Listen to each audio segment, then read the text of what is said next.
Herald-Standard.com editorial board meeting with Frank Pinto, Republican candidate for Auditor General in the upcoming April 24th election. You do have a Republican challenger, and there's a Democrat who's running unopposed. So can we hear some of your background and maybe what prompted you to decide to run for Auditor General? Great.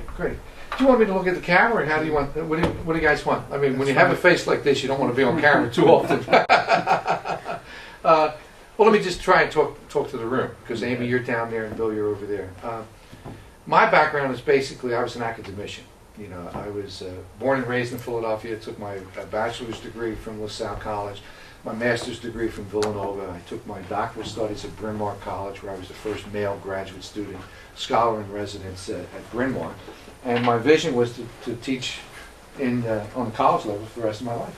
And my master's thesis and doctoral dissertation subjects were on corruption and reform, so I was always enamored with politics. Politics was always in our blood. My dad actually ran for office both times and was defeated during the Roosevelt landslides of '36, when Roosevelt defeated Alf Landon, and then in 1940, when Roosevelt again won the third term. So my dad was always involved in politics, and I was the youngest of nine, obviously a big Italian family with 5 older sisters that survived, and everybody was an educator, Mark. We all became teachers. You know, it was just in our blood. It was part of our DNA. So I went on and I started to teach, and was at LaSalle College, and so I needed to get involved in politics. And you talk about having very few Republicans in Connellsville. Oh my God, I'm a Republican in Philadelphia. And I run for office in 1975 it's a councilmatic seat. Councilmatic seat in Philadelphia is like you represent, maybe 250 to 300,000 people. So it's a pretty big territory. It's almost analogous to a congressional district at those times in '75, against a super popular Democrat incumbent, Frank Rizzo, who was like a legend in politics, in Philadelphia politics, as a Republican, and I was destroyed by the living and the dead. I mean, that was the year that Nikita Khrushchev, Elmer Fudd, Donald Duck, Mickey Mouse, all these people voted in one of the divisions that I was trying to run in. And I exposed this fraud. It didn't help me, but later on those dumbbells used the same book, and they were arrested next year, and then eventually people started to go to jail. So I was crushed in 1975. And, you know, it's kind of hard when you lead a crusade of young people, because all my college students were rallying around me, because you wanted to make a difference, and you didn't. Must have created enough excitement that John Hines, the following year in '76, is running for the United States Senate. So he made me his regional director, and I became John Hines' regional director, and I had some responsibilities over the Southeastern Territory, and obviously John won in '76. And it was kind of unique because Hines moved his headquarters, statewide headquarters, to Philadelphia. Even though he was from Pittsburgh, he put his headquarters in Philadelphia, which made it really difficult for me because, you know, Philadelphia was the home of the guy who was running against, Congressman Bill Green, and it was almost impossible to get volunteers. But we did all right. Hey, we did enough to win. That was the important thing. Went down to visit with John. It lasted not even a week in Washington. If you ever saw the movie The Stepford Wives, where everybody was like the same, Washington in 1977 reminded me of the Stepford Wives and the Stepford Husbands. I mean, it was a tinsel town. I mean, everybody had perfect hair, perfect eyes, perfect teeth. I mean, it was just like, can this be real? And I said, this isn't for me. I said, I don't like Washington. But I had made enough of a visibility that the political world was saying, hey, this guy might have a future, maybe he can contribute something. So I was brought on board by a Republican state senator taken to Harrisburg, and we were supposed to be there for 3 months, and that was in March of 1977, and we've never left Harrisburg. I stayed with the Republicans. I joined the Republican caucus because they had never really had professional standards and professional employees. I'm not suggesting that all the people that worked were just partisan or hacks, but we didn't really have what I thought you really needed in a legislative body. You needed to have research. You know, if you're going to pass bills and introduce bills, you better know what the hell they're about. All right, so you need to have research, do some comparative analysis, what other sister states are doing. You need to have a strong legal department. You have a communications department, and you really needed what I thought was just as important was a constituent service, because in the old days, and even today to a certain extent, elected officials do more good by acting as an ombudsman rather than a lawmaker, because they don't make many laws. I mean, it's just the way of the nature of the beast. So I then helped professionalize the staff, became the chief of staff of the minority leader, who then became the majority leader, who then became the president pro tem, and we did a lot of things positive. Who was that? I was initially it was Henry Hager from Lycoming County. Was the minority leader, but we were espousing reform and all the good things that came about, brought us into leadership. And historically, and I don't want to be pedantic, but historically, politics is waves of corruption, waves of reform, complacency, waves of corruption, waves of reform, complacency. Yes. You can just see that, Bill. I mean, and we were right at the wave of reform because the Schaap administration had done, there were a lot of things wrong in the Schaap administration, and there was a lot of things wrong even in the legislature. I mean, the old Senate scholarships were just, I don't know if you guys remember the Senate scholarships. Each senator was allowed, I think it was 20, to each of the four state schools, Pitt, Penn State, Temple, and Lincoln, and you became a card dealer because out here in the West, you didn't need any scholarships to Temple. So what you would do is your senator here would negotiate with the senator from Philly. Give me your 20, I'll give you 20. And then how you distributed them was kind of not based on your academic standing. It was based on your relationship, your political relationship in many cases. So we talked about abolishing them, so get rid of these things. If you're really going to have them accountable, let's start by taking some steps. So we cleaned up some of the Senate things and created sunset and sunshine, open records, abolished the Senate scholarship, doing some things. Talked about elected attorney general, which we were able to accomplish, and that didn't come about until 1980. So, and then you saw them elected attorney general. So we were doing a lot of positive things, but my mentor then leaves. Henry Hager leaves. And then I was in a year with the new Senator pro tem was Bob Jubileer from Altoona. And he had his own confidants, and you would expect that. If a new editor comes, I mean, you're going to surround yourself with your people that you think your skill sets match your vision, Mark. And that's how I approached it. And then I really had an opportunity. I stayed with Jubileer that 1 year, and I had an opportunity to interview with the little banks, the small community banks. And they were looking for a president and a chief executive officer. So in the old days, it was the independent bankers of Pennsylvania. Interviewed with these guys, and then went on and became their president and CEO for the last 26 years. I've been the spokesperson for Main Street. Whether it's a little bank, a commercial in Latrobe, or there are 200 of them. There were over 200 of them when I took over in 1986. And the challenge in 1986 is, at least in the eyes of the small banks, was: are we going to survive? Because interstate banking had taken place. All this mid banking in Hong Kong was going to come over, and they were going to take over, and we were going to wind up like Canada with 5 or 6 banks, or some of the European models. And my job was to make sure the little banks survived and thrived. And I said to the little guys, I said, well, geez, you're the most powerful element in this state, but stop looking at yourself individually. I mean, start looking at yourself collectively. I mean, you might be, the bank in Uniontown, you might only have $200 million, but what do you do with your $200 million? You reinvest it in the community. And you may be pick a town, Uniontown, or Latrobe, or whatever it is, and you start piecing yourself together. We're $90 billion in assets. We're the largest taxpayer. We're the largest employer. And we are the engines of small business. Who does Main Street, or who does the Kiwanis, the Little League? It's the little guys. The big guys don't care. The big guys care about money, profit all the time. My guys, if you looked at them collectively, had been in the business for 23,000 years, collectively. The bank formed in 1876, and it didn't take a rocket scientist to figure this out. I said, well, and you need to empiricize that data to show your worth. And all of a sudden, people start to listen. So we really, for 26 years, our greatest challenge wasn't so much. It was the Wall Street, the culture of arrogance. The big banks saying that they need this, and those guys were the people that really caused all the financial cataclysms that we faced over these last 10 years. And we were able to survive and thrive. And I still, to this day, insist that it's the local community banks which are the circulatory system of the economics of this Commonwealth and of the service of this Commonwealth. So what happens? After 26 years, I retired in December, this past December. Where I've been fighting and talking about, all the good things in the Main Street values. And Barbara and I are just talking and said, hey, you always wanted to make a difference. You made a difference in the classroom, when you were a college professor. You made a difference, at least with the community banks, but can you make a bigger difference?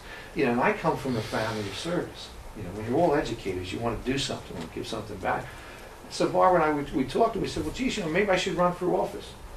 And we stopped and we said, well, geez, I don't have the wherewithal. This is in December, just this past. I don't have the wherewithal to be a United States Senator. I mean, you need the big bucks. Can't run for Attorney General. I'm not a lawyer. And I said, well, wait a minute, Auditor General. I said, Auditor General is it's the Rodney Dangerfield of politics. No, people are clueless. They have no idea of how important that job has been because the Auditor General has been a political haven for ambition. The last 6 Auditor Generals have run for governor. Whether you're a Casey or the other Casey, or you're Jack, or you're Barbara, or you're Bailey. I mean, all these guys and gals have. That's why I say it was a political haven for ambition. What's the next step? And I'm saying, well, wait a minute. It's supposed to be the fiscal watchdog. I said, it's supposed to bring about efficiency and accountability in government. You guys know that. You write about it all the time. That's an oxymoron. It doesn't exist. It's never existed in government. When has government ever been efficient or accountable? I mean, the fluff and the braggadocio and the embellishments, they're all part of that political process. But never and no one has ever held the state and the state's fiscal impact as really accountable. So I said, I need to run. I said, I'm not beholden to anybody. I don't have any political baggage. I've never held public office. I've never wasted a dime of taxpayers' money. I'm the right guy for this. And Barbara says, well, look at you. You have a beard. We joked and we said, you haven't had a Republican elected with a beard since Lincoln.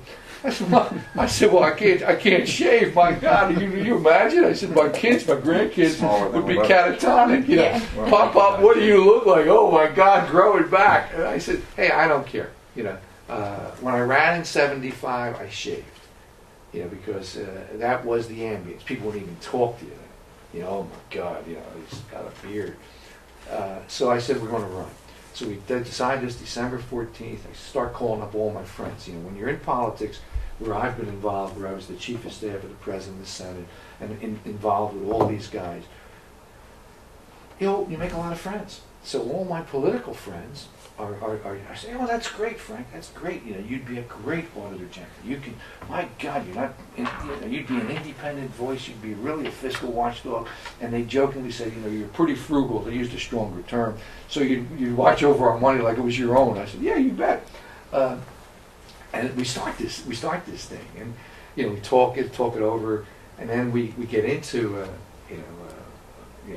a possible endorsement with the Republican State Committee. Yeah, I said, I'll entertain that. I need to meet with the powers to be. I said, we got to get our act together. But little did I know that the governor had already handpicked his guy.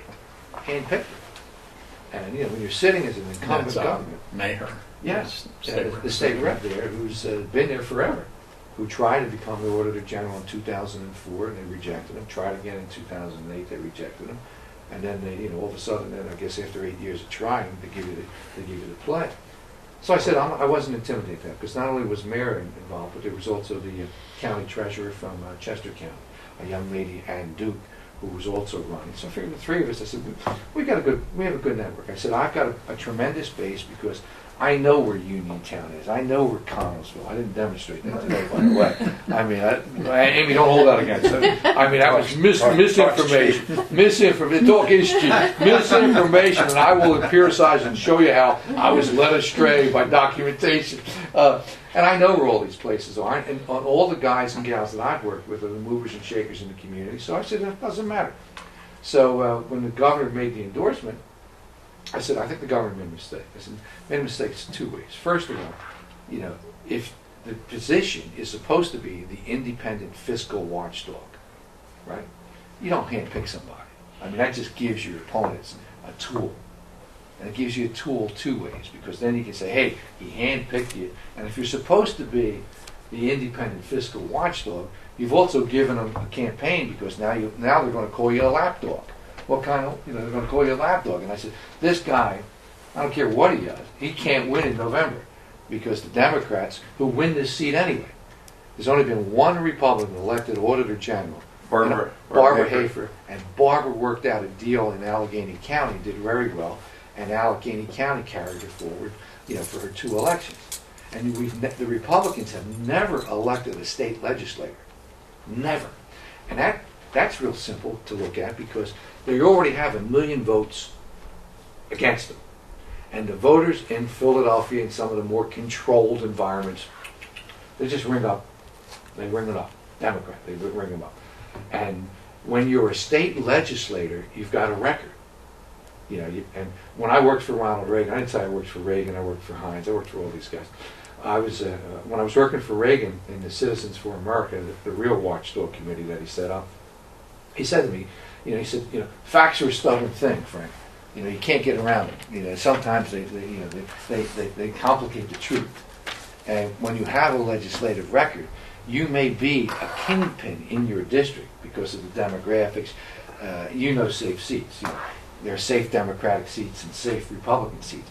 But when you expose yourself to 12 million Pennsylvanians, they only care, especially now, in the last 10 years, they only care about, hey, did you protect our money? Did you take the pension grab in 2001? Oh yeah, you voted for the pension grab. What'd you do for the pay raise? Oh, you voted for the pay raise. Those are kind of strikes that, even though they were 10 years ago and 6 years ago, they resonate with people because they think of it, that's again the legislative arrogance that exists. So legislators are really not prime time potential candidates statewide. So I run. I decide to run. I decide to run. The governor makes the endorsement, gives the guy $25,000 from his PAC to his PAC. I said, these are mistakes. Now, how do I win? I win by articulating what my vision is. And my vision is this office needs an independent watchdog beholden to no one, who doesn't care about political bossism or favoritism or cronyism. And at my age, I ain't running for governor. I'm not running for anything else. I'm ecstatic. I'll complete 1 term, and we'll make some decisions. We'll make some decisions to address 2 issues. One, did I do a reasonably good job? Am I able to start to make government think about some business procedures and become a little more accountable and efficient? And then, if that answer was no, then I have to address, was there a value in this office? And if there isn't a value in this office, the best efficiency would be to call for its abolition. And everybody said, you can't do that. I said, why not? I've got a bully pulpit. I've got to protect the interest of the taxpayers. I'm responsible for $30 to $70 billion in money. Every dollar that crosses through taxpayers' dollar is really the responsibility of the Auditor General. And I'm going to do it. I'm going to do it because I'm the best candidate to show my independence. My other 2 opponents right now, they're already wasting taxpayers' money. You had mentioned that my Republican opponent. Well, he's running for his state house seat at the same time that he's running for Auditor General. My Democrat opponent, he's doing the same thing. They're playing it safe. If they, I'll still have this, and in neither case do they have opponents, because they come from 70% safe districts. So the Republican can't lose, right? He's got the safe district, no opposition's never had opposition recently, and the Democrat can't lose. What does that do? If I don't take out my Republican opponent, and if I don't win in November, that means there'll be a special election. There has to be. Special elections in Allegheny County cost you a lot of money. Special elections in York County cost you not as much money, but still a ton of money to get the machines out and do the thing. You've already wasted $150,000, $200,000 of taxpayers' money. Who are you kidding? I mean, accountability starts when you look in the mirror. You get up that morning. Don't, but the the braggadocio and the embellishments and exaggerations of politicians, you guys have seen it all your life. You're not going to see it from me. You're going to see me telling straight talk, common sense, maybe a little irreverent. Hopefully I can be politically correct in everything I say, even though my tendency will not be. It'll be just to be straightforward and as honest as you can be. Because I think people are screaming enough is enough. The Democracy in Action, Democracy Rising, just did a survey of people. And the voters want you to resign to run. 87% of the people say, if you're going to run for another office, resign the first one. You know, that's only the logical thing. And of course, both of my opponents say, well, you know, I consulted with my constituents. If you believe that, I mean, that's garbage. Would you to talk to 3 of your campaign workers? You consulted with your constituents? 87% of them, and the surveys can't be that far off. I mean, if it's 5%, if it's a 10% margin, it's still saying 70, almost 90% of the people want you to resign to run. And I'm starting to articulate them everywhere. Well, let's talk about some of the, you mentioned about Jack Wagner and the fact that pretty much the people who have held the office have been Democrats. What do you think of the job that Jack Wagner is doing, has done, and maybe how would you follow some of his stuff, or what would you do different, or you know? I think Wagner's done a great job. He was unique in that he really utilized performance audits, because the one thing you don't want is you just don't want another bean counter and just do an audit that goes on the shelf. I think what Jack has done is he's starting to tell people that we can show efficiencies or economies in scale. What I want to do is first of all, I want to address the issue of the skill sets that exist in the Auditor General's office. My current opponent is extolling the virtues that you must be a CPA to be the Auditor General. The CPA for PA. I mean, that sounds good and it sounds poetic, but it's absolutely fraught with weakness. The Auditor General's office has over 400 auditors in it, 67 CPAs in it, 52 certified fraud examiners in it.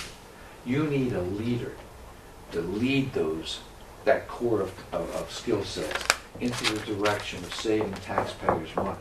Now, we're getting back to Wagner. What Wagner's done is he's done a lot of performance audits, because the performance audits give you the opportunity to offer constructive efficiencies. Let me just use an analogy. Bob, you're a school district, all right? I don't know, Amy, you're another school district. Barbara's a school district. Each of you guys, according to the school funding, are getting the same amount of money, all right? Maybe let's make up a number, $12 million. Boom, boom, boom, boom, all right? You're producing geniuses. You're producing dunces. Your kids are, like, I'm not opposed to saying publicly, what have you done? And what have you done? Why can't you, if you're producing these dunces, can't you get some standards? Can't we do something to try and uplift? And what's the election? What have you done to have your kids up at this level? Is it based on the skill sets of the teachers? Is it based on the mechanism? I mean, in this time where you don't have, money's going to get tighter and tighter and tighter. The limited amount of money that you have, you better be using it better. And that's where I think Wagner started using performance audits that allow, it's allowed under the fiscal code. And I think that's the first thing I'm going to start looking at, the performance audits.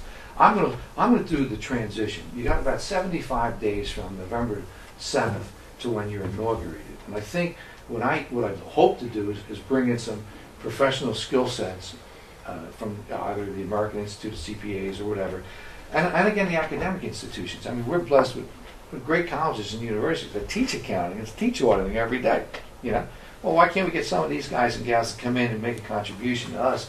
Because we have a limited budget. There's only 600 people with $43 million looking over a vast government of 70,000, 80,000 employees and a $30 to $70 billion thing. So you got to do the best of what you have. So I'm going to do a SWOT analysis. I'm going to go in there and say, all right, what are the strengths and weaknesses of you?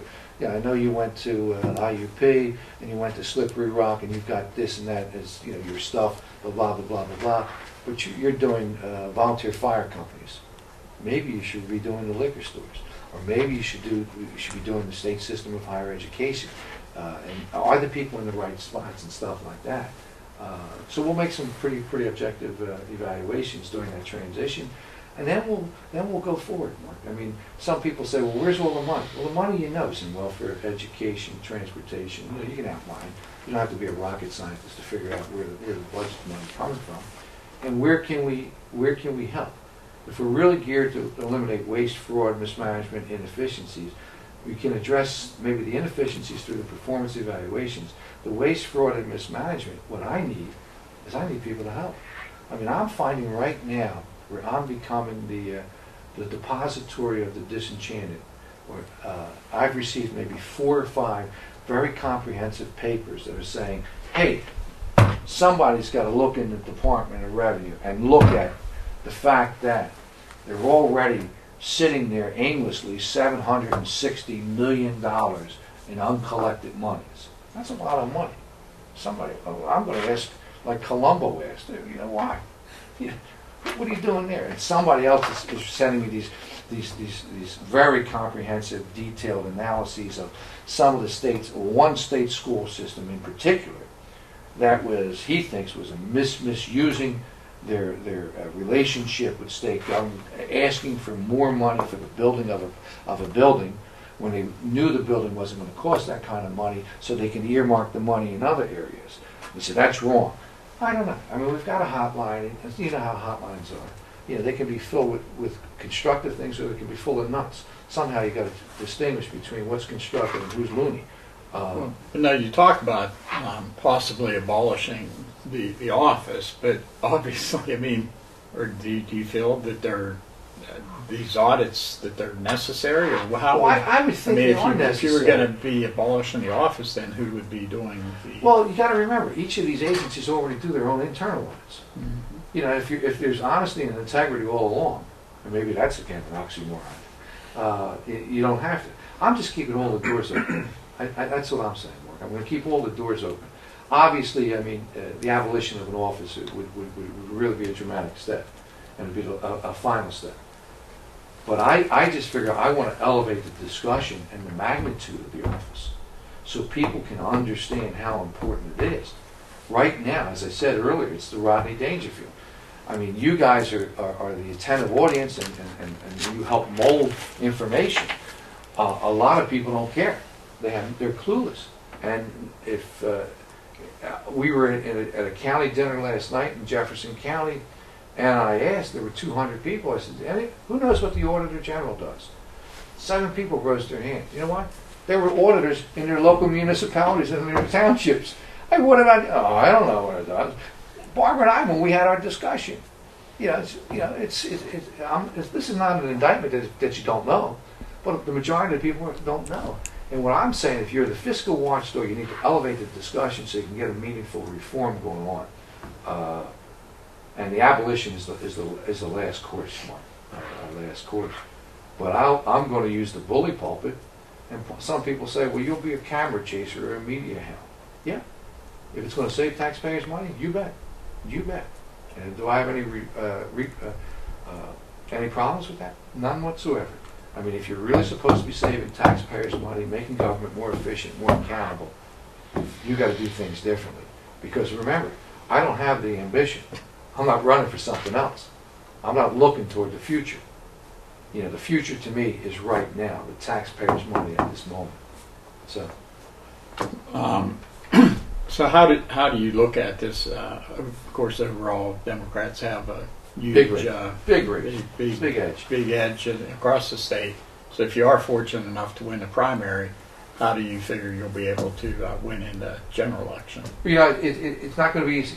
I mean, Republicans, if they're discounting the Democrats this year, are making a big mistake. Obama and Casey, by my estimation, I'd expect combined will spend $100 million. And unfortunately, the way you look at a situation is, You have all the sex appeal and the visibility of the president and the United States senator. Then you have all the intimacy of the local races, the state house guys, the state senate, the congressman. You interact, you play with them, you see them, their kids go to school with them. The row officers are lost in the middle. Now the Republicans have won the Attorney General's office every time since 1980, right? Mm-hmm. Republicans seem to have more of a prosecutor. They have more of that prosecutor. They're good prosecutors, all right? Maybe that goes back to Tom Dewey. I don't know where it goes back, but they always have that. And if you look at the skill sets that the Republicans have for Attorney General, they've been prosecutors, all right? The current candidate is a prosecutor. The challenge in the Democrats right now is the one's going to say she's a prosecutor and accuse the other guy of being a politician. That should be an interesting thing, what happens there. But the stuff in the middle is going to get lost. I'm going to try and elevate that. I'm going to do everything possible to increase the visibility of the race, because I'm maybe it's old school, Mark, but I'm thinking that if the people care, they'll take the time to evaluate and look at it. My Democrat opponent already wasted the money running for 2 offices at the same time. A young legislator, he also has a record to defend. So it'll be an uphill battle, but one that I think is winnable and manageable. The key thing that will happen to me when I defeat the endorsed candidate is I'll have access to a little more funding streams, because that's the greatest challenge, raising money. When your governor anoints somebody and handpicks somebody, then backs them up with $25,000, some of the business community gets a little nervous. They don't want to be publicly on record. And I've had so many people come up to me and they say, Frank, we're for you 110%, but I can't be public because I might lose my job. I said, I don't want you to lose your job. I said, it's a sad reflection that here we are, all the reforms we talked about, all the openness, all the goodness that's coming about, and people are still concerned about losing their jobs. That's sad in 2012. But it's, that's the intimidation factor. And I don't know, buddy. It scares a lot of people. So November will be a challenge, because what could happen very rapidly, if Obama, Casey convince with all that money, no Republicans go away. None. If the people can somehow take heart and measure and do some comparisons, maybe there's a chance that the Republicans can win the state. Because I think there are only 9 competitive states in the United States right now. So the road to the White House and the road to control of the Senate comes through Pennsylvania. Obama knows that. Casey knows that. The Republican Senate committee knows that. Whoever the Republican nominee knows that. These are crucial electoral votes. So this will be a tremendous battleground state. Tremendous. Does my office get lost in the shuffle? Possibly. But I'm not the kind of guy to just sit back and wait for media. I'll create it. I'll create it. I'll scrutinize the past and see where, what's going on with the cyber schools, what's Jack exposed, what have we done with some of the recommendations. Maybe we need to do more. I'll do a little more analysis. My cause is resonating well, being the independent watchdog, independent, fiscal conservative, pro-life, pro-Second Amendment. My opponent isn't pro-Second Amendment. There are a lot of people who support the Second Amendment in this Commonwealth. I mean, we are the largest standing army every time we open for deer hunting season. I use that analogy that with all the men and women in arms in December when deer hunting season opens, if you looked at it, that's probably the second or third largest standing army in the world when you look at the number of hunters going out for deer season first week and right after Thanksgiving. It's going to be uphill. There's no question. It's going to be uphill. But hey, when I was fighting Wall Street, it was David versus Goliath. I'm used to that. I'm used to the big bucks of the Wall Street lobbyists who try to put us out of business and try to bury us with their regulations. Did I shirk from that? No. I welcome the challenge because I'm still naive to believe that the people care.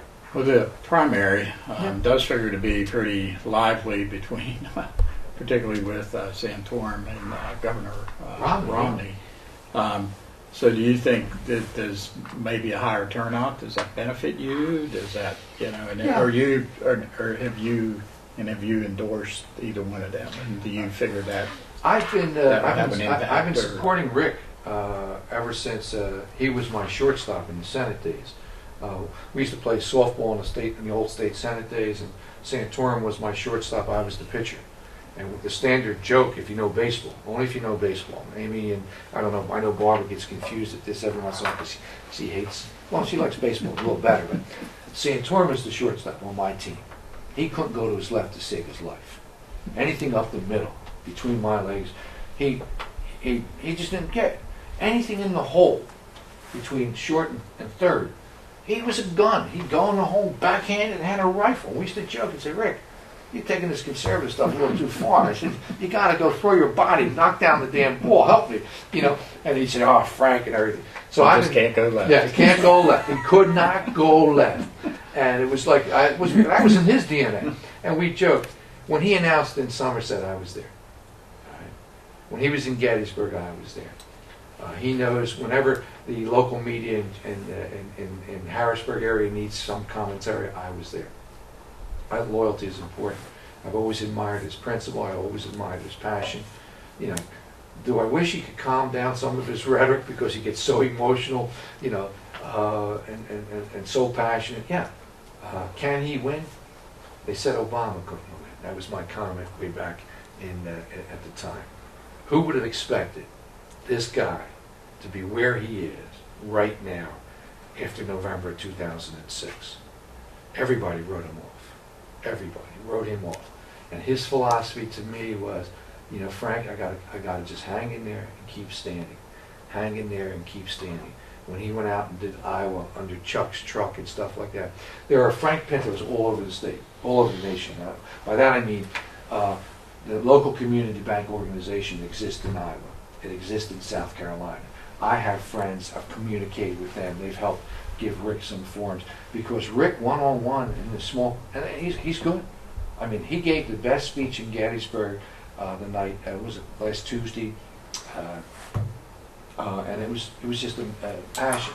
Have I publicly actually endorsed him? Maybe I haven't. Now, will he endorse me? That's the other question. And we're talking about that, and I'm saying to myself, Rick, right now, the party apparatus is going with the governor's candidate. So you just got to play this one carefully. So I hope to see him when he comes back in. I had a chance to talk to him last Saturday at the leadership conference, and we chatted. There's going to be, but you see what's happening.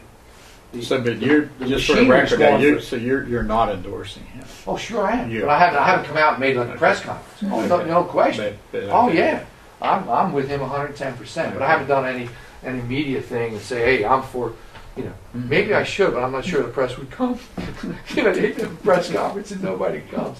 Yeah, I've been with Rick since his first race. We helped raise his first money. It was $89. It was his first fundraiser in Harrisburg, and that was getting ready for his race against Doug Wolgram, who said, "You can't. We beat this guy. He's an entrenched incumbent." And what was Santorum's? I'm going to go door to door. I'm going to meet the people. I'm going to beat this guy. And everybody said, you can't beat. And they said the same thing when he ran against Walford. You can't win against an incumbent United States Senator. And guess what? He did. So he's been underestimated all his life. This is a big challenge. Romney's got the money. No question he's got the money. So Rick's got two hurdles. He's got to get over Romney. And then, of course, he's got to face Obama and the money there.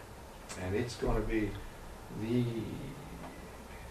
most expensive race in our time. I know everybody always says that, but this is one where I think so. Mm-hmm. So yeah. So you think the turnout though will help you? I think the turnout will help me. One of the things, the turnout has been, if you look at the races, is generated from 510,000. Barbara's like an encyclopedia sometimes. My resource. This is what happens when you spend 39 years with a lunatic like me. 510 to 780,000 have been the turnout. So that means I need, either 260,000 votes to be comfortable, or 360 or 390,000 votes to be comfortable. I think it's going to be in between there somewhere. But what will happen, it's not so much the turnout, is will it go down? You know, in a primary, you have to do clicks. You don't have that simple lever where you can just go like that. And again, if the people don't have an interest, they're going to do two things. They're going to go, oh, President, I like Rick, or I like Romney, or I like Newt, or I like, and that's easy to do. And then the U.S. Senate is starting to generate. I mean, I just saw a poll in the Republican primary that has Tom Smith ahead, right? 26 to like 19, but there's like 40 or 50% are clueless. They're not even, and you know, they're not even interested in the U.S. Senate race. But they will go down. They will go down to the House race and the state Senate race because, again, that's the intimacy of the local elections and even the Congress race. Will they vote in the middle? Hope so. Hope so. Now, I'm number one on the ballot. And as a political scientist, the number one, and this is a sad reflection of the whole political process, number one can mean 2.8% of the vote up to 6% of the vote. Just by location. I mean, it's that a tragedy? Yeah. So if I win by either 2.8 or 6% of the vote, it wasn't because of my skill sets. It was because of my ballot position, because that's that's the reality of politics. It's crazy. It's absolutely crazy. So we're going to try. And everybody said, well, you know, how are you going to elevate this? We're going to try and raise money. Money's been the most difficult thing in the world to raise. We threw in a bunch of money ourselves, but not like the big guys. And we're getting, you know, I made the mistake, jokingly, that I wrote to all my local community bankers. I just sent out a broadcast letter 2 weeks ago, right? 2 weeks ago.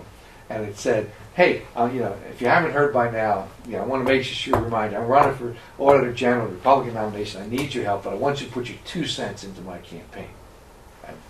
And I started, big exclamation. And then I said, and then I followed the next sentence. That's 2 cents for every day that I've articulated the Main Street values since I took this job as president and CEO. And it comes to about $175. Send me the money. People were sending me the money, but the mistake was some of these guys could afford 1,000, 2,000, and that's what they're getting out there. We only asked me for 175. I said, no, I was using that as an example, as an analogy. I didn't mean to actually put your 2 cents. I want you to put. So then, like we saw one of the bankers last night in Reynoldsville. He says, God, Frank, I was wondering why you were only asking me for 175. I said, Henry, I said, you're smart enough. You run a bank. Why do you can put more money in? So we're doing Well, how that. much is that going to be a problem, and how much do you think? I mean, you're probably not going to be able to match No. Maher since he has No. Corbett's support. Well, Corbett gave him $25,000, and one of the big fat cats in the agricultural committee gave him $20,000.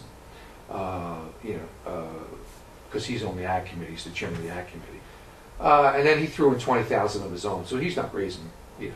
But the Corbett money is a lot of money because it sends a message. Mhm. We're going to be able to match that.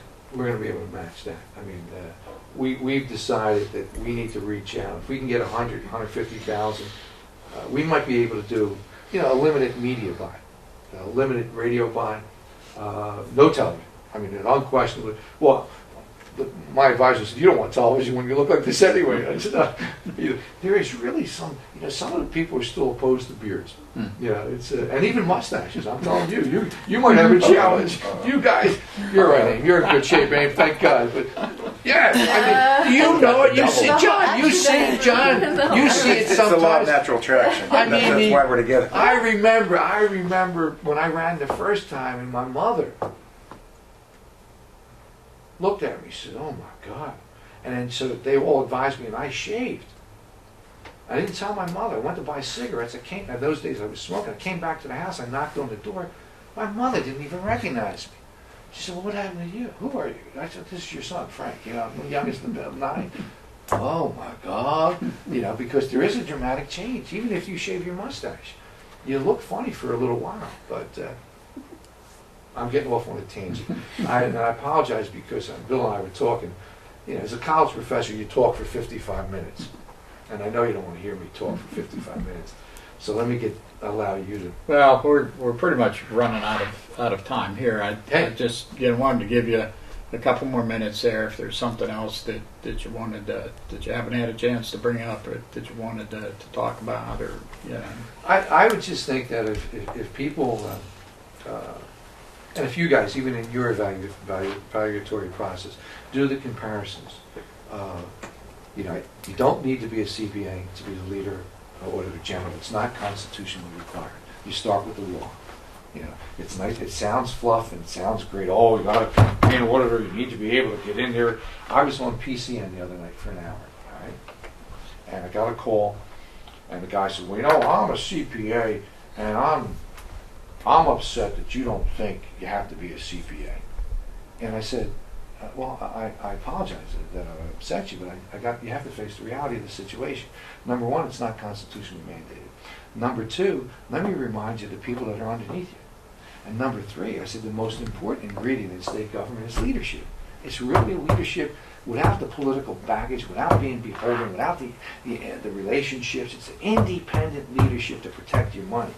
And I said, if you look at my background, everything that I've ever done, in any group that I've ever been involved with, whether it's Historic Harrisburg, Goodwill Industry, Capital Area Transit, United Cerebral Palsy, the Kidney Foundation, the endless list of things that you guys do the same as I do, that you commit to.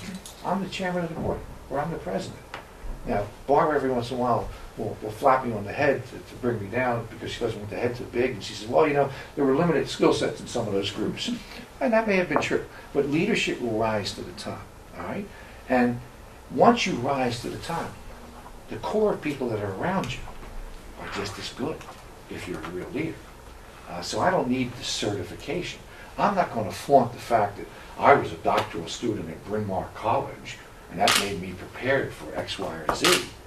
No, I'm not going to say that. So I really think if everybody were to do the comparisons, we're going to hold up pretty well. I mean, the one thing that I've found is that driving around this state, and my opponent hasn't done this. I've visited now 14 editorial boards across the state, and I haven't had really many chances like this where it's been a number of people. In some cases, the board's only one person, so it's really nice to have you guys here too. And I'm going to meet a bunch more. We were at the was it the Post Gazette yesterday? Post Gazette was really challenging. I mean, those guys were, as soon as I came in here, I felt comfortable because we started talking. And when you feel comfortable, we start talking. I'm in trouble. No, I don't mean to be in trouble, but you did. We just talked a little academically, and there was a comfort level talking to you over the phone. I'm lost. The other guys were, all right, next, well, you have 30 seconds to answer that question. I can't say 30 seconds. I said, I don't have to bring an 8-timer with me. You're going to have to listen to me. And my chances there are. I said to myself when we left, I said, I think they liked us for what we said, but it was really hard to ascertain because they were just so methodical, because they had Sam Rohr coming in the next time, and you couldn't go up because the elevator was secure and stuff like that. So we're meeting wonderful people. We just thank you for the opportunity. And let me give you my cell. Well, you have my cell. Okay, right. It's tied to my ear. Okay. And people have it. I jokingly said between 2 o'clock and 6 o'clock in the morning, I put it on vibrate and I put it on Barbara's side of the bed. So it doesn't bother me when things like that happen. But hey, okay, well, you guys are great. Thank you very much for Thank coming you in. for